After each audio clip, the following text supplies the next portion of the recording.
Hello friends, welcome to Philo Study. तो आइए daily current affairs के इस सीरीज को आगे बढ़ाते हुए तो आज के सेशन में हम लोग 28 जनवरी के सभी करंट अफेयर्स को डिटेल में समझ लेते हैं। वीडियो में इन तक बने रहिएगा। सभी क्वेश्चन आज के करंट अफेयर्स में बहुत इंपॉर्टेंट है। अगर आपको डेली करंट अफेयर्स का पीडीएफ चाहिए तो आप मेरे टेलीग्राम चैनल से आप ले सकते हैं। ठीक है, तो स्टार्ट करते हैं आज का करंट अफेयर्स। तो हाल ही में अंतर्राष्ट्रीय शिक्षा दिवस, गौर कीजिएगा अंतर्राष्ट्रीय बोला है, अंतर्राष्ट्रीय शिक्षा दिवस कब मनाया जाता है? तो 24 जनवरी को अंतर्राष्ट्रीय शिक्षक दिवस मनाया जाता है। इसका देखते हैं की पॉइंट, देखते हैं। की पॉइंट है, इस शिक्षा के महत्व को समझने के लिए इसे मनाया जाता है। ठीक है, और मानव जीवन में शिक्षा जैसा अहम किरदार को समझाने के लिए इस दिन दुनिया भर में भिन्न भिन्न कार्यक्रम आयोजित किए जाते हैं। ठीक है, और इस बार अस्थायी शांति के लिए सीखना, इस स्ट्रीम पर अंतर्राष्ट्रीय शिक्षा दिवस मनाया जा रहा है। कहाँ पर? स्ट्रीम पे। ठीक है, 3 दिसंबर 2018 को संयुक्त राष्ट्र महासभा द्वारा पारित एक प्रस्ताव द्वारा 24 जनवरी को अंतर्राष्ट्रीय शिक्षा दिवस के रूप में घोषित किया गया। कब किया गया? 3 दिसंबर 2018। वो कहाँ पर? संयुक्त राष्ट्र महासभा। ठीक है, और नेक्स्ट पॉइंट देखते हैं हम लोग कि इसके बाद 24 जनवरी 2019 को पहला अंतर्राष्ट्रीय शिक्षा दिवस मनाया गया। फिर हर साल इसे अंतर्राष्ट्रीय तौर पर मनाया जाने लगा। ठीक है, चलिए नेक्स्ट क्वेश्चन देखते हैं हम लोग। क्वेश्चन नंबर 2 है कि हाल ही में किस देश की जनसंख्या में लगातार दूसरी बार कमी आई है? इसका चीन है। चीन में दूसरी बार लगातार कमी आई है।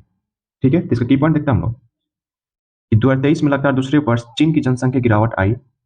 2.75 मिलियन घटकर 1.409 बिलियन हो गई है। ठीक है, और चीन ने एक नया उपग्रह आइस्टीन प्रोब लॉन्च किया है। कौन सा उपग्रह लॉन्च किया है? आइस्टीन प्रोब लॉन्च किया है। ठीक है, ये उपग्रह है। चलिए नेक्स्ट की पॉइंट देखते हैं हम लोग। की पॉइंट है कि चीन ने मिस्र के साथ मिलकर मिस्र से 2 सैटेलाइट लॉन्च किए हैं।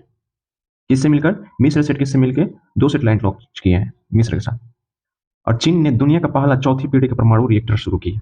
और चीन ने दुनिया का सबसे तेज इंटरनेट लॉन्च किया है।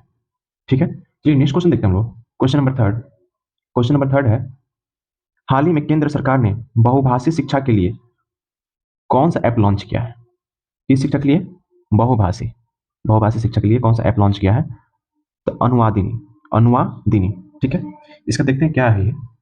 देखते हैं नीचे हम लोग की पॉइंट में कि शिक्षा में बहुभाषावाद को बढ़ावा देने के लिए केंद्र सरकार ने एक आर्टिफिशियल इंटेलिजेंस आधारित प्लेटफॉर्म अनुवादिनी ऐप लॉन्च किया है।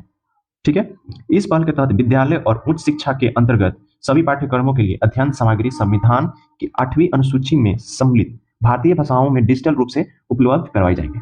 ठीक है, चलिए इसका नेक्स्ट क्वेश्चन देखते हैं हम लोग। क्वेश्चन नंबर 4 है, हाल ही में देश भर में कितने करोड़ घरों की छत पर सोलर रूफ टॉप लगाने के लिए प्रधानमंत्री सूर्योदय योजना शुरू किया है? ठीक है, तो 1 करोड़, कितना? 1 करोड़ की छत पे लगाया जाएगा, 1 करोड़ जनसंख्या। ठीक है, तो इसका कुछ की पॉइंट देखते हैं हम लोग। की पॉइंट है कि यह योजना 40 गीगावाट रूफ टॉप सोलर क्षमता के लिए लक्ष्य तक पहुंचने में मदद करने का एक नया प्रयास है। इसका लक्ष्य आवासीय उपभोक्ताओं के लिए छतों पर सौर ऊर्जा प्रणाली स्थापित करना है। इस योजना का लाभ किसे मिलेगा, ये देखते हैं हम लोग। ठीक है, इस योजना का लाभ किसे मिलेगा? तो इस योजना का लाभ आवेदकों को भारत अस्थायी निवासी होना आवश्यक है। ठीक है, और आवेदकों की वार्षिक आय 1.5 लाख से अधिक नहीं होनी चाहिए। ठीक है, यानी कि 1 लाख और 1,50,000 के अंडर में ही रहना चाहिए। उससे अधिक होगा तो आप इस फायदा का लाभ नहीं उठा सकते। सभी आवश्यक डॉक्यूमेंट्स सही जमा या अपलोड करना होगा। ठीक है, इसमें आप डॉक्यूमेंट्स देख सकते हैं, वही लगेगा आपका आधार कार्ड। ठीक है, बैंक का कार्ड, और फिर उसके बाद आपको बिजली बिल का कार्ड, जो बिजली बिल का कार्ड है, और फिर उसके बाद लगेगा आपको पासपोर्ट साइज फोटो, बस ये, और अस्थायी निवास, और कुछ नहीं, इतना ही लगेगा। ठीक है, नेक्स्ट टॉपिक देखते हैं। नेक्स्ट पॉइंट, आवेदक किसी भी सरकारी सेवा से नहीं जुड़ा होना चाहिए, यानी कोई गवर्नमेंट जॉब या कोई भी सरकारी सेवा से दूर ही रहना चाहिए। ठीक है, उससे अगर जुड़ा होगा, इतना जो प्रोसेस है, इस प्रोसेस में अगर आप अंडर में रहेंगे तो आप इस सौर ऊर्जा का जो सौर निकला है नया हमारा योजना, उसका आप आनंद ले सकते हैं। चलिए नेक्स्ट क्वेश्चन देखते हैं हम लोग। क्वेश्चन नंबर 5, हाल ही में आईसीसी में men's T20 cricketer of the year का अवार्ड किसने जीता? तो हमारे सूर्य कुमार यादव जी ने जीता है। ठीक है, इसका की पॉइंट देखते हैं हम लोग। की पॉइंट है कि दिसंबर माह में ICC player of the month PAT Cummins, जो कि ऑस्ट्रेलिया के कप्तान थे, अभी जो फिलहाल वर्ल्ड कप ले जा चुके हैं, दीप्ति शर्मा बने हैं। और PUBT athlete of the year 2023 Virat Kohli को चुना गया। यह भी पॉइंट याद रखिएगा, PUBT athlete of the year Virat Kohli को चुना गया। आईपीएल इतिहास के सबसे महंगे खिलाड़ी मिचेल स्टार्क कौन? मिचेल स्टार्क को कोलकाता नाइट राइडर्स ने खरीदा।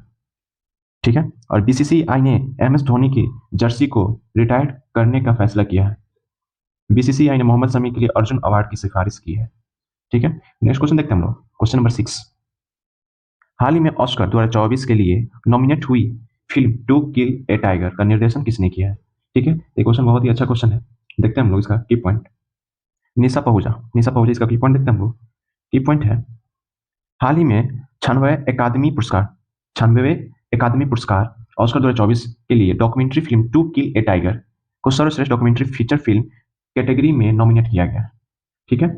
यह डॉक्यूमेंट्री फिल्म झारखंड की एक नाबालिग लड़की की कहानी पर आधारित है। इसका निर्देशन भारतीय कनाडाई फिल्म मेकर निशा पाहुजा ने किया। ऑस्कर 2024 के विजेताओं की घोषणा 10 मार्च में किया जाएगा। ठीक है। नेक्स्ट क्वेश्चन देखते हैं हम लोग। क्वेश्चन नंबर 7, हाल ही में किस राज्य में मास्टर अवनीश को प्रधानमंत्री राष्ट्रीय बाल पुरस्कार मिला है? तो हमारे मध्य प्रदेश के थे। ठीक है, मास्टर अवनीश। इसका की पॉइंट देखते हम लोग। की पॉइंट है, 22 जनवरी को नई दिल्ली स्थित विज्ञान भवन में प्रधानमंत्री राष्ट्रीय बाल पुरस्कार 2024 समारोह का आयोजन किया गया। ठीक है, जो कि राष्ट्रपति द्वारा सम्मानित किया गया पुरस्कार। इंदौर के रहने वाले 9 वर्षीय अवनीश को सामाजिक सेवा में बेहतर प्रदर्शन करने के लिए यह पुरस्कार मिला है। यानी 9 साल के बच्चा को यह पुरस्कार मिला। ठीक है, 9 साल। और मास्टर अवनीश डाउन सिंड्रोम से प्रभावित स्पेशल चाइल्ड है। उन्होंने 7 वर्ष की उम्र में माउंट एवरेस्ट के बेस कैंप तक सफल ट्रैकिंग की है। वह बहुत अच्छी बात है। और साल 2022 में श्रेष्ठ दिव्यांग बालक पुरस्कार पाने वाले सबसे कम उम्र के व्यक्ति हैं। चलिए नेक्स्ट क्वेश्चन देखते हैं। क्वेश्चन नंबर 8, कि हाल ही में किसने मुक्केबाजी से संन्यास की घोषणा की? द मेरी कॉम जो कि फेमस है। ठीक है, इस पर बहुत सारे मूवी बन चुका है। इसका की पॉइंट देखते हैं हम लोग। 6 बार की वर्ल्ड चैंपियन, यानी 6 बार ये वर्ल्ड का पुरस्कार ले चुके हो, ने सभी प्रतियोगिताओं से संन्यास लेने के पीछे अपनी उम्र का हवाला दिया। 41 साल की मेरी कॉम 41 साल की हो गई है। ठीक है, एक कार्यक्रम के दौरान कहा, अगर मैं अपने दिल से कहूं तो मुझ में अभी भी कुछ करने की भूख है। मैं अभी भी प्रतिस्पर्धा करना और देश का प्रतिनिधित्व करना चाहती हूं, लेकिन उम्र के कारण इस वर्ष से प्रतिस्पर्धा करने में सक्षम नहीं हूं। यानी कि हाल जो भी इसका रीजन निकलता है, इसका एज की वजह से या नहीं खेल सकते हैं। ठीक है, मेरी मुक्केबाजी इतिहास में 6 वर्ल्ड चैंपियनशिप के खिताब पर कब्जा करने वाली पहली महिला मुक्केबाजी है।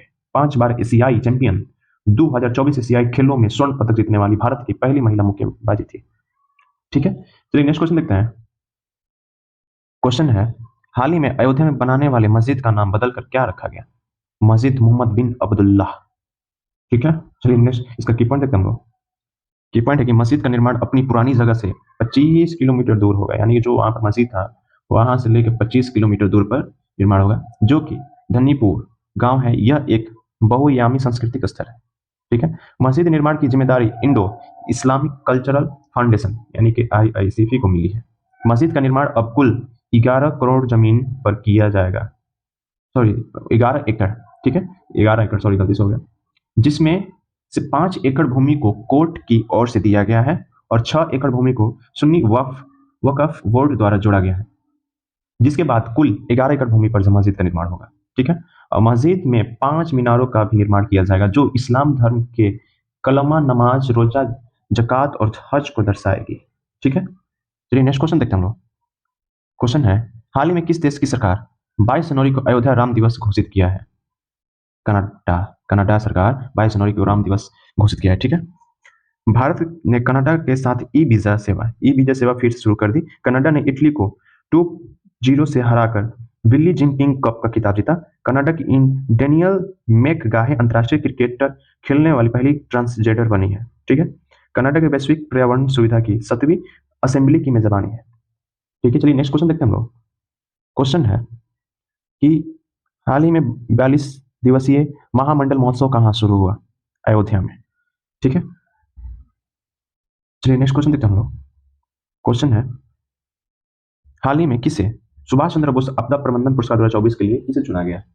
इसका आंसर सी हो जाएगा, 60 पैराशूट फील्ड अस्पताल उत्तर प्रदेश। ठीक है, इस पुरस्कार की घोषणा हर साल 23 जनवरी को नेताजी सुभाष चंद्र बोस की जयंती पर की जाती है। संस्थागत श्रेणी में 51 लाख रुपए और सर्टिफिकेट प्रदान किया जाता है। व्यक्तिगत श्रेणी 5 लाख रुपए और सर्टिफिकेट प्रदान किया जाता है। यह पुरस्कार केंद्र सरकार द्वारा आपदा प्रबंधन में उत्कृष्ट कार्य के लिए दिया जाता है। 60 पैराशूट फील्ड अस्पताल की स्थापना 1942 में की गई थी। यह भारतीय सशस्त्र बलों का एकमात्र हवाई चिकित्सा प्रतिष्ठान है। ठीक है, और वैश्विक संकटों में अपनी असाधारण सेवा के लिए ये मान्यता प्राप्त है। आज क्लास मेरा यहीं तक खत्म हुआ। आज क्लास यहीं तक खत्म हुआ और कैसा लगा आप लोग को कमेंट सेक्शन में जरूर बताइएगा। और आपको पीडीएफ चाहिए तो फिल्वर स्टडी के टेलीग्राम चैनल से ले सकते हैं। फिल्वर स्टडी के टेलीग्राम चैनल से ले सकते हैं। और सबसे बड़ी बात आपको बता देते हैं, इस चैनल पे एनसीईआरटी का सीरीज चल रहा है। एनसीईआरटी का सीरीज जो कि बहुत ही खूबसूरत से चल रहा है। आप उसको देख लीजिएगा। मैं उसका प्लेलिस्ट अपने डिस्क्रिप्शन में दे दूंगा। ठीक है, आज के लिए इतना ही। धन्यवाद।